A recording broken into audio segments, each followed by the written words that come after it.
আসসালামু আলাইকুম দর্শক। আপনারা যে জিনিসটি দেখতে পাচ্ছেন এটি কোনো সাধারণ জিনিস নয়।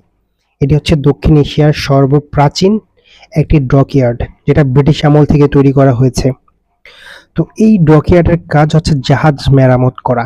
বাংলাদেশের যত বড় বড় জাহাজ আছে সেগুলো এই ডকইয়ার্ডে মেরামত করা হয়। তো এখানে আমি যেখানে দাঁড়িয়ে আছি সেটা একটি গেট, অর্থাৎ এই ডকইয়ার্ডের গেট। এটা জাহাজ যখন ঢুকে এই গেটটি খুলে দেওয়া হয়। প্রথমেই গেটটি খুলে দেওয়া হয় না। প্রথমে কি করতে হয়, এই ডকইয়ার্ডটি পানি দিয়ে পরিপূর্ণ করতে হয়। নিচে দেখতে পাচ্ছেন একটি দাগের মতো কালো পাম্প, এটা দিয়ে পানি প্রথমে উপরে উঠে আসে। উপরে আসার পরে একটা নির্দিষ্ট লেভেল পর্যন্ত উঠে। যেখানে দেখতে পাচ্ছেন যে 30, 40, 50 করে দাগ দেওয়া আছে, একটা মিটার সাইন।